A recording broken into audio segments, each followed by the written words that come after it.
Hi, I'm Matt Barlow, and this is Warrior Image, where we take a balanced look at manhood and masculinity from a biblical perspective. I'm here again today with a good friend of mine, Dave Shannon, with Man Stuff Ministries.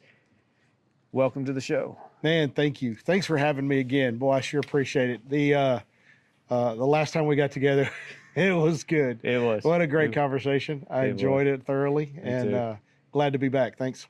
Glad to have you. I appreciate you taking the time to do it. I know we're both busy, got lots of things going on, lots of irons in the fire. Matter of fact, you've got a Man Quest deal coming up here pretty quick, don't you? April 11th through the 13th is Man Quest. That's our annual retreat that we do. Man. Open to all men, all churches, anybody who's just looking to try to dive a little deeper, Gotcha. trying to have a good weekend. It's intended to be just a yearly catalyst for men to just sort of reset, get their hearts on fire, and just, man, I'm going to, move forward, just plugged in with my heart right, my head right. And it's just a great reset for guys every year that we do that. It's phenomenal. All right. Well, cool, man. So how exactly did you get into men's ministry? Like what steered you towards men's ministry as opposed to anything else? Man, I don't, I almost feel like maybe I lost a bet, but that's not how it worked out, but it kind of, almost seems like that a lot of times. Like I said before, when I first became a Christian, Promise Keepers was big. Right. And so, reading some of those books and kind of getting into a little bit of that stuff and kind of going, well, as a man, as a Christian man now, what am I supposed to be? What am I supposed to do? And how's that supposed to look? And so working real hard to try to understand that more and just try to be a better husband and father for my wife and kids. Right. And, and then just over and over and over again, it just seems like I keep getting called to it and called to it and called to it. Somebody will say, hey, we need somebody that knows how to grill chicken. And I'm like, yeah, I'll do it. Right, and then, and so that becomes a thing. And then it's been so many, I ran, the softball, things for a church, which turned into just a whole sports ministry for the church. And it was a decent sized little church, couple thousand people or so. But at one point at that particular time was doing some men's ministry. You kind of run the so many gambit. things. Yeah, it's so much of it that's happened. And then the past 8 or 9 years, I served as the men's pastor for Restoration Church. Oh, okay. The Montgomery area. It's actually Montgomery, but kind of feels more like Conroe, where that location is, right, real close to the lake. I've since resigned as the men's pastor to do Man Stuff Ministry full time. Oh wow, that's awesome. We've had tremendous success in men's ministry at Restoration. Lots and lots of really cool things going on. Tons of involvement from so many men, and what it's boiled down to is that I've gotten to the point where I'm like, maybe the saturation of what I was doing at Restoration was pretty high. Yeah. But the success of it, I was like, I want that for every church. Right. I want that for every church. And I think to myself, man, if we can get men at every church just plugged in, just chasing the heart of Jesus nonstop. And how does that change our community? How does that change our homes? How does that change marriages? How does that change, children for their fathers to be, a strong Christian man just chasing the heart of Jesus and showing them, how to, truly just leading properly. And then our community. We can't get enough of that. Yeah. And so absolutely. that's kind of, that's sort of how Man Stuff was birthed. And it was sort of birthed. Yeah. 5 or 6 years ago, it kind of came to the forefront of going, hey, let's do some stuff. Right. And we did some dove hunts, and I'll be the first to admit that the dove hunt was just an easy way for me to get my wife to let me go hunting.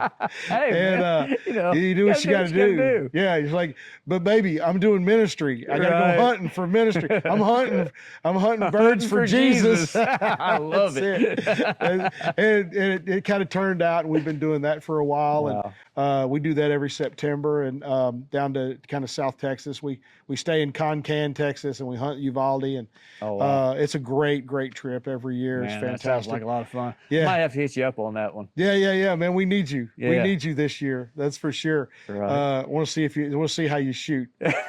right. Yeah. Don't be scared. Don't be scared. I get lucky on a clay pigeon every now and then. It's a little different when they got wings and can duck and dive and get out of the way. Clay, they're also moving about twice as fast as a clay pigeon too. Right. Yeah, they're rough. Yeah. But it's so much fun. Yeah. It's so much fun, and such a great guy event, because it's not solitary like deer hunting is or something like that. It's communal, and right. Hey, there's a bird over there. Right. Great shot. So you haven't hit anything yet. No, wouldn't be any trash talk going on. No trash talk. Event, would it? Yeah, a little bit. Maybe a little bit. Yeah. Yeah. Man, so like at those types of events that you do, do you have a lot of father-son groups, or do you have, just men by themselves, or, do you even have young adults that are coming along, or young guys? So it depends on the event. Right. Right. So at the dove hunt, for instance, love seeing fathers and sons. Yeah. Everybody has a shotgun. Right. And so if you're coming to the dove hunt, right, I have to do everything I can to make sure that you're going to be safe. Yeah. And so what I typically will do, I'll typically say 16 and up. Yeah. Anything under 16, case by case basis. Gotcha. Right. And so, I've had some kids that have come that were 12 or 13 years old, right, but have been shooting competitively for 2 or 3 years. Yeah. And so those guys know safety. Yeah. There's times, my grandson went a couple years ago. He was 9. Right. And that's a little young, but I know my son is going to be right there with him. Yeah. My son's not going to have a gun in his hand when my grandson has a gun in his hand. No, that's wise. So that's that becomes part of the rule. We just want to make sure that nobody goes home with extra holes in them. That's it. Yeah. That's what it cuts down to. But the idea is that, man, there's nothing greater than, we've even had son, father, grandfather really on the trip together. Oh man, that's cool. That's fantastic. Right. That's my story. My boys are there, and my grandson's there, and I'm there, and man, some other people too. And it's such an incredible thing. We do a thing called Man Skills on a monthly basis, mostly monthly, and that is we have dinner. We have a short message, 5-10 minutes. Then we demonstrate a man skill. And then everybody goes hands-on on the man skill. And so what that looks like, we've got one coming up that's going to be vegetable gardening. How do you plant a garden? Right. We did one processing game. We had a game. Oh, wow. We had a game warden bring some deer out, so we hung them up, and man, we skinned them out. We quartered them up, and that's cool.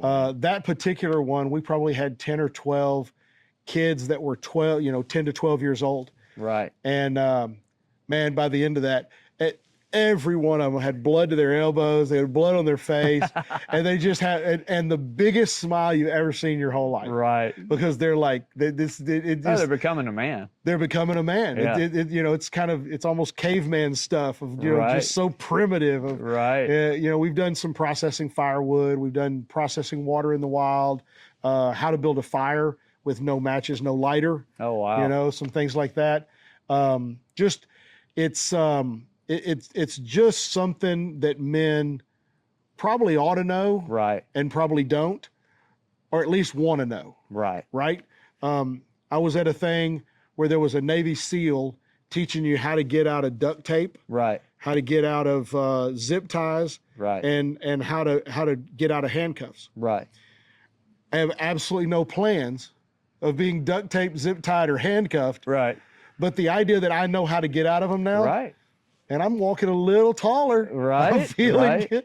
feeling good about myself because I know that. You know, It's just cool to know. There's something about knowledge and being able to do something. You know, last time that we talked about, humility and meekness and having the ability to be powerful, Yeah. but not necessarily exercise it. You know, have a knowledge of being dangerous and things like that without having to be dangerous to prove it. Sure. You know what I mean? Yep. Knowing it's there's a comfort that comes in that.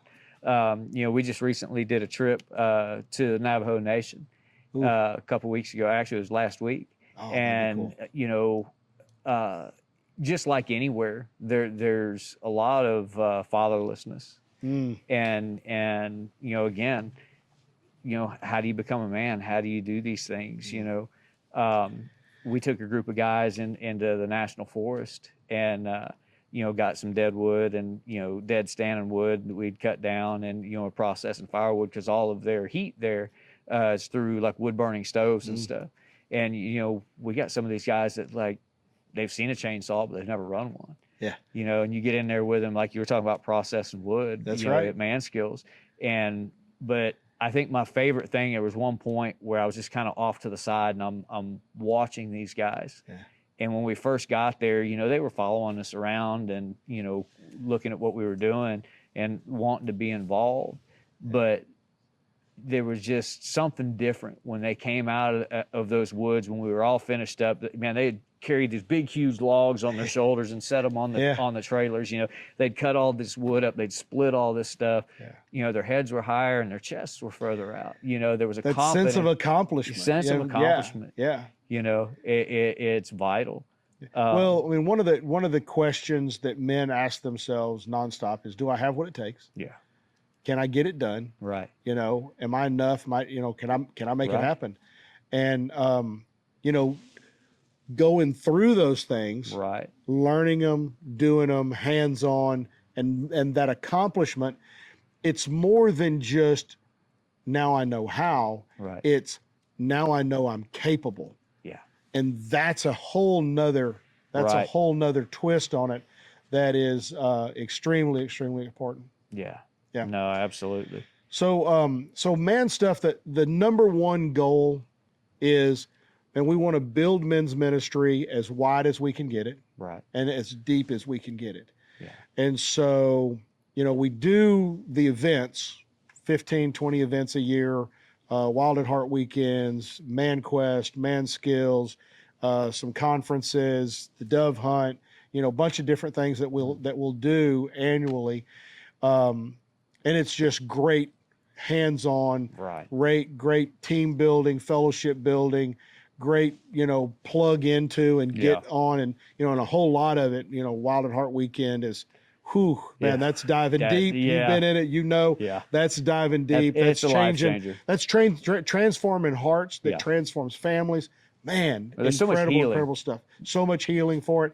The Man Quest, the men's retreat, man, that's not as deep, but it's the same kind of thing. Yeah. It's you're taking a guy and you're watching a fire get lit over a weekend, and then the idea is now, now what happens Monday and Tuesday and the next day. And that's where we come in too. And that's a big part of what we want to do. We want to partner with local churches. Yeah. We want to help the local church build their men's ministry. Right. Every local church has a little different culture. Right. And so there's not a one size fits all, one recipe. Yeah. But for the most part, we're just trying to say, let's build a plan that works for your church. Let's help you implement that plan. Right. And at the very least, that plan's going to contain, you got to have a men's retreat every year. Some churches have the ability to do that. Most don't, unfortunately. This is the financial part of it. And then just the bandwidth that it takes to pull one of those things off is just nuts. And so most churches aren't able to do that. And so by us doing that, it becomes a real easy plug and play for a lot of churches to do that. Secondly, man, it is so, so key for men to bond together and chase the heart of Jesus. And so we teach I told you before, I'm an old rugby player. Yeah, I right. played rugby for 10 years. And so the term that I use is a scrum. Right. And, in rugby, the scrum is you had 8 guys that are pushing against another 8 guys. But more importantly, in order for that scrum to be effective, Right. the most effective thing that scrum can do is bind tightly together. So you're grabbing jerseys, you're grabbing shorts, and you're pulling each other together so that when you move forward, you're moving forward as one. Right. It's a force multiplier. Right. It multiplies your force 4 times. Yeah. So those 8 guys have the same force as 32 guys. Oh, wow. And so Yeah. to me, when I think about, man, what am I looking for in a group of men that are meeting every week, chasing the heart of Jesus? I'm looking for a group of guys that want to get bound tightly, headed in one direction, Yeah. and that becomes an incredible force multiplier Yeah. for those guys as they're Right. moving forward. And so, And there's really something to that because, I've seen a lot of different movements over the years where, there were different men's movements and they were great. There was a lot of teaching, a lot of healing, and a lot of things that went on. But a lot of times, you go off to these retreats Yep. and, once you get back, well, it's just you all by yourself. it's just another Monday at that point. Yeah, exactly. Yeah. So the idea of building these within the church and helping churches develop that Yeah. and really getting a group of men that you go to war with. Yep. That's Because really, like, a one-man army is easily defeated. Yep. And it's really it's funny, the world and society has kind of put up this image of this lone wolf and I don't need anybody and that I can do it all by myself. Yeah. And really it's a setup. Yeah. It's a setup where you think you're being tough, you think you're being a man, but really you're setting yourself up, you're alienating yourself where the Right. enemy can do his number one tactic where he gets you off, he separates you from, he's a wolf. Yeah. He separates you from the herd and then he just, shames you and you accept it and you know what I mean? And it just, Right. it paralyzes you. I tell guys all the time, there's the Lone Ranger, Yeah. which is a misnomer because he had Tonto, Right. right? Right. And you can try to be that guy if you want, or a lone wolf guy if you want, or you can go, well, I'm trying to model myself after Jesus. Yeah. Jesus was perfect, and he had 12 guys. Yeah. So how many do you think you need? Right. If he was perfect and he needed 12, how many Right. do you need? So it's such a game changer to have that. A good friend of mine, Michael Thompson, wrote a book called The Heart of a Warrior. Also wrote a book called King Me, which is fantastic as well. And I'll give a plug out to Michael. If you're watching, Michael, love you, dude. He's with Zoweh.org, ZOWEH.org. They're doing incredible stuff, great men's ministry. Awesome. But in Heart of a Warrior, he says, find like-minded kings. And when they go to war, you go to war. Yeah. When you go to war, they come with you. Right. And it's, that's part of what King Me is about, and if there's some other books on that we won't go through, but as a man, I've got my kingdom Right. that I'm kind of over, that I rule over my house and and whatever employees I have and my kids and my wife and and I'm kind of the king of that kingdom and and it can be very, very easy to be on an island. Yeah. And most men in the world, that's the norm. Right. And it's a horrible, horrible place to be. Yeah. It's you're setting yourself up for a lot of problems. All kinds. You easily, Yeah. whether it Yeah. be, affairs or, Porn just addiction, affairs, Yeah. just if you have some drug issues or alcohol issues or you become a workaholic or Right. you just fade away into passivity away from your family and you're not plugged in and Right. and that just tons and tons of not good stuff is happening. Right. Yeah. So So, last time you were here, we talked a lot about the warrior side of things, and you just mentioned passivity. you know, that seems to be, well, like I said, it kind of goes back to this toxic masculinity, you know, and it's creating people that are passive that will just not give an answer, or they won't do something, or they won't get involved. And it's like, well, I didn't offend anybody. I didn't do anything, but it's kind of like no answer is an answer. Yeah. It means it doesn't matter enough. Somebody's drowning in the swimming pool and you're going, it's not my job. Somebody will do it. Somebody will jump in and save them. Right. It's not my job. Right. That's passivity. He might get offended. That person might be offended. I'm you know, I mean, they may not like, you know, that I grabbed them. I mean, they might like, maybe they don't like to be touched. Right. Maybe that's just the way that they swim. Yeah. Man. I don't know. Yeah. You know, but it instead of, you know, again, being in that right place where you go, it's a call to action. Yeah. And I think as men, just recognizing whatever it is, wherever it is in your life, whether it's, you can tell that your wife is struggling with something. Right. Your kids aren't, you know, they don't seem right the last week. Something's off. Something's off. You got to be present. Those things are a call to action. Yeah. Not just go, whatever. Right. You know, it really started in the garden. Yeah. I mean, when Boy, you read scripture and it says, you know, that Eve took of the fruit and ate and gave it to Adam, who was there right with there her. with her. Yeah. Right. Yeah. You know, it's not that big of that apathy, that passivity. Yep. You know, allowed that to happen. And instead of truly leading his wife properly. Because I don't know about you, but if like I saw a snake talking to my wife, I'm not sure I'd be okay with that. No. Something is really off there. No. Yeah, you know. No. I need a big stick. Yeah. Yeah. Exactly. You know, and it's sad that it's gotten that way. It's sad that we have become more concerned with what everybody else thinks, or what title or what label gets put on us, than loving somebody enough to tell them the truth, loving somebody enough to do what's right.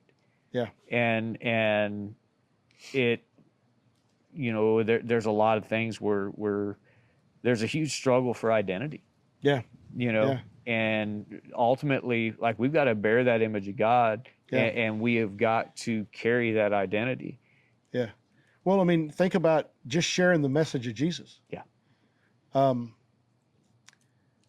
owned a business a number of years ago, and I was sending out Christmas cards. And at every Christmas card I sent out is, hey, it's Jesus's birthday. Right. And that's what we're celebrating. Right. Right. I have 2 college roommates that are Jewish. Right. They're Jewish. Right. And guess what they got? A Merry Christmas card. Merry Christmas card. Right. Yes. It's Jesus' birthday. Right. Merry Christmas. Right. I didn't worry about hurting their feelings. Right. Because guess what? They sent me a Hanukkah card. Right. And it didn't hurt my feelings. No. You know, and that's the biggest thing too, is that, like, you to be a man, you got to be aggressive. You got to have thick skin. You know, God created men with broad shoulders. Why? To carry a lot of weight. Yeah. You know, and the fact that you know, people are so easily offended, or it wrecks their world, really. Yeah. And the thing is like, you know, Scripture tells us to run the race set before us, you know, and run it with endurance. Yeah, it's going to be hard. There's going to be things that are painful, but if we endure to the end, we get the prize. Yeah. Well, I mean, I told the story that I asked my wife to marry me. Right. And she said, "You're not a Christian." Right. And the answer is no. Right. Did that hurt my feelings? At the moment. Yeah. I'm like, are you kidding me? Right. How can you say no to this? Right. You already told me you're in love with me. Right. How can you say no? Are you kidding me? And It did kind of hurt my feelings a little bit. It stepped on my ego a little. I didn't Right. love it. I Right. didn't love it. But the truth of the matter is, It motivated you. it motivated me. If that hadn't happened, I don't know. I mean, there's the elect and the Yeah. I don't want to get into all those arguments, but that was the catalyst Yeah. for me to seek out Jesus and Her to say boldness yes. not to worry about running you off That's right. changed your life, Changed my life. you know, Changed my life. Changed her life. life. Changed our children's lives. Yeah. and is changing men's life all around this area. Yeah. You know, I've been to a few of your functions, and I see your heart for men and your desire to help restore them to God's original intent. You know, to have dominion, Yeah. and to walk in authority, and to be loving and caring, love somebody enough to die for them, Yeah. but also love somebody enough to protect them ferociously. Yeah. know? Absolutely. Absolutely. To just, and I think there's man, kind of what we've been saying too. And I think this is important to say, to be a man who, if you're walking down the street, Mm-hmm. there's no question of where you stand. You're a man. Right. You're manly. I'm a man, manly dude. To be that and to go, I love Jesus. Yeah. Yeah. That's countercultural. Right. It In resets so the many ways. standard that most people have, or the vision that most people have of That's right. Jesus. That's right. And but it's so necessary. Right. So necessary today, as much as ever, I think. Right. For us to just go, yes, I'm a man. I'm a manly man. But I love Jesus with all my heart. Right. And and I'm a safe place. If you need a safe place, I'm a safe place. Right. And that goes back to that meekness again. And but we're so worried about culture Yeah. that we're not going to go, man, let me talk to you about Jesus. Right. Yeah. Yeah. We got to do it though. Well, it's what we're called to do. That's the commission. Yeah. Yeah, that's the commission. Exactly. I mean, if my wife had not said, if she just said, I'm in love with you, but you know what, man, you got a funny looking face. I'm not interested. Just Right. go away. Right. Instead of being honest with me and open with me and going, you're not a Christian. And the Bible tells me Don't be unequally yoked. unequally yoked. Yeah. And the other part of that is that it hurt my feelings, Right. but the respect that I gained for her Right. by going, this is what I believe, Right. and my beliefs aren't going to be wobbled Right. because of outside influence. Right. I believe this, and as much as I love you and as much as I want to marry you, I still believe this. Yeah. And man, there's not enough of that No, there's not. going on today. But that's what we're called to as Christians, especially as Christian men. Yeah. Just stand firm. Yeah. Stand firm, be an example, and lead. Yeah, that's right. Man, Yeah. come on. Let's do it. Come on. I like it. Well, man, it's always good to talk to you. It's always good to have you on the show. Man, thank you. Thank you. I love what you're doing. Like I said, I've gotten the opportunity to go to several of your get-togethers. Yep. Went to the Wild at Heart, been to a couple of the Man Skills deal, and kind of same thing. Watching those young guys, come away from there with the knowledge. Hey, maybe they'll use it someday. Yeah. But it's still the knowledge that they can do something they couldn't do before. Yeah. Yeah. You are reshaping Thank you. manhood, and appreciate it's that. desperately needed, man. Yeah, that's awesome. Yeah. Man, if it's okay, I'm going to give myself a plug real quick. Sure. Manstuffministry.org. Man Skills, if you see this soon enough, maybe tomorrow, we're going to continue to do that throughout the summer. Some cool stuff there.